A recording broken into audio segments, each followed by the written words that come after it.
Jeg skeptisk til science fiction. Jeg liker ikke Star Wars, og jeg har lenge mislikt det jeg kaller for vi er i rommersjangeren. Nå er vel ikke egentlig romfart den viktigste ingrediensen i science fiction, da. Men hva er science fiction egentlig? Skal vi se. Science, forskning, fiksjon, noe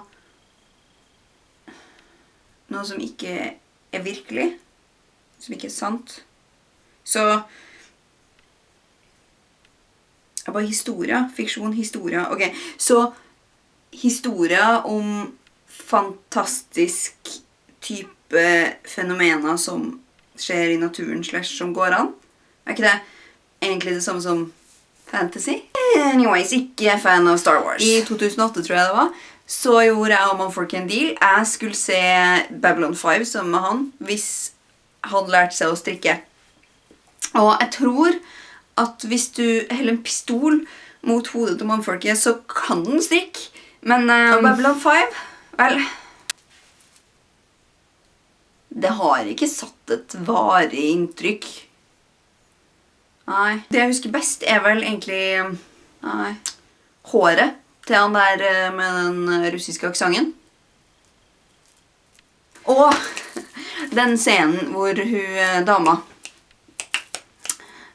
som er en eller annen alien-type rase, og de har ikke hår. Og så blir hun på et eller annet vis av en eller annen grunn en hybrid mellom den rasen og mennesket. Så trenger bare hun dama her veldig hjelp til å fikse det håret, for hun har en eller annen sånn form for greie, og så har håret kommet, og så har hun ikke hatt hår i hele sitt liv, så derfor så er det bare all over the place. Det var en morsom ting. Det jeg husker at slo meg som liksom veldig urealistisk i Babylon 5, det var den her. Ok, så det er mange forskjellige typer raser, aliens og sånn. Og alle sammen så har de en religion. Mens her på jorda så har vi fremdeles mange. Jeg synes egentlig det er hakket mer urealistisk enn den borgerkrigen på Mars. Derimot så er jeg fan av Firefly. Jeg var veldig skeptisk til å begynne med det her også, fordi liksom space western. Jeg liker ikke western, og som sagt, vi er i rommet. Og det er jo nettopp det det er. Det er en western, og det er i rommet. Og jeg klarer ikke helt å skjønne med de tingene at jeg i det hele tatt egentlig liker det. Men det gjør jeg. Firefly handler litt mer om forholdet mellom mennesker. Forskjeller i ressurser og kontrasten mellom fattig og rik. Jeg er litt sint, men mest lei meg for at det bare ble en sesong. Og det ble verre da jeg oppdaget at det var planlagt liksom 5. Vi fikk jo Serenity, filmen, og den nøsta opp litt, og vi fikk vite hva som ville ha kommet til å skjedd. Men jeg savner det som vi kaller for Monster of the Week, som i dette tilfellet da er liksom ukas utflukt eller strøjobb. Og jeg savner den karakterutviklingen, for jeg synes at kontrasten mellom det som da ble den siste episoden av Firefly og begynnelsen på filmen, og hvordan folk forholder seg til hverandre innad i crewet, og det faktum at 2 har dratt sin vei, jeg skulle gjerne likt å vite liksom hva som skjedde imellom i forhold til karakterutvikling. Jeg er blitt bearbeidet lenge for at vi skulle se Battlestar Galactica. Battlestar. Det høres ut som vi skal ut i krigen, og at det bare er død og elendighet hele tiden. Jeg ble positivt overrasket der også. Og jeg vet ikke hvorfor. Det er en etter en av science fiction-ting som bare overrasker meg.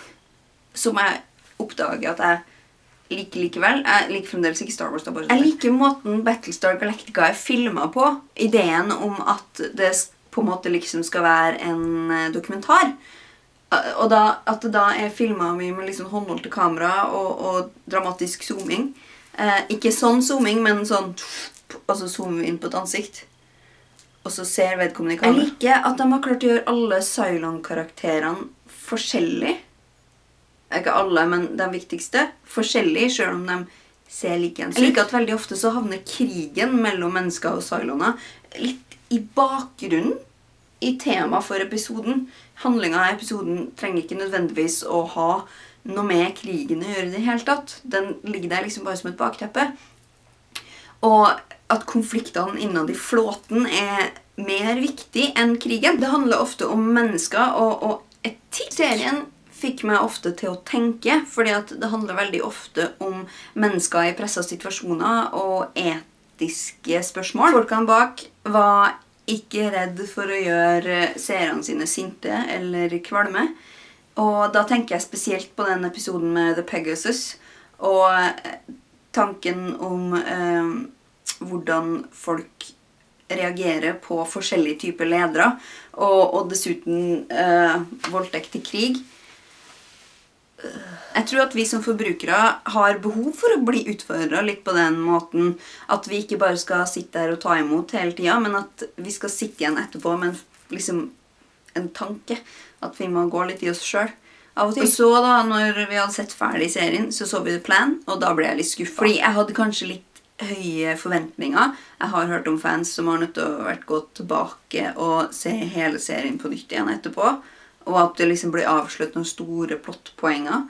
Når vel, god film. Vi lærte ting om bakgrunnen til folk. Men ikke noe sånn store greier. Og filmen Racer, som satt midt i serien, var jo ganske bra. Den var litt som en eneste lang episode. Og vi fikk utforsket litt mer om forholdene på The Pegasus da. Og det følte jeg at jeg trengte litt, fordi altså, de kom som en sånn det ble litt sånn også dem da vi traff The Pegasus første gang. Og musikken. Herregud, jeg tror jeg nødt til å kjøpe de CD-ene, fordi den finnes ikke på Spotify. Ofte i det siste så har jeg tenkt at jeg savner karakterene. Jeg har lyst til å høre mer om dem, jeg har lyst til å oppleve dem mer. Og da slår det meg at det ikke er så rart at folk skriver fanfiction. BSG har forresten også fått plass på veska. Fordi at etter 2 år på NKH så ble den grønne veska rett og slett ganske utslitt. Ja, det sømmer som i ferd med å gå opp, og altså, det var tid for at den her pensjonerte seg. Og vel, det var egentlig greit da, fordi at jeg har hatt en veldig stor forandring i hva jeg liker av farge, mens jeg har gått på NKH. Og altså, det liksom ikke det jeg har mest lyst til å bruke av farge lenge. Og dessuten så kunne jeg da gjøre forbedringer. For den her, den var sydd bare sånn at PC-en min skulle passe oppi. Fordi at det var før jeg innså at vi kom til å dras på A3-blokka. Og den her bare akkurat stor nok til en A3-blokk. Så, ja. Så jeg sydde meg en ny.